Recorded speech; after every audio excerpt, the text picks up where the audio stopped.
Sa panahon ng social media kung saan lahat my day at post, may hamon si Lord.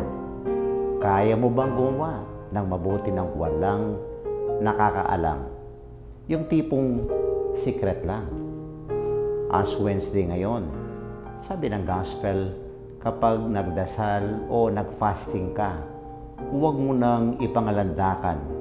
Ang tunay na debosyon ay private between you and God.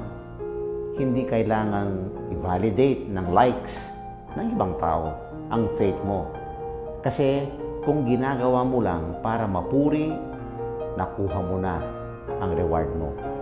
Pero kung gagawin mo ng nakatago, ang Diyos Ama ang magbabalik ng biyaya sa iyo. Ngayong Lent, gumawa ng isang random act of kindness na walang makakaalam kung hindi ikaw at si Lord. Walang selfie, walang post.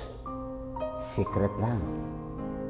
Ama, turuan mo akong maglingkod ng may kababaang loob at hindi naghahanap ng papuri ng iba. Amen.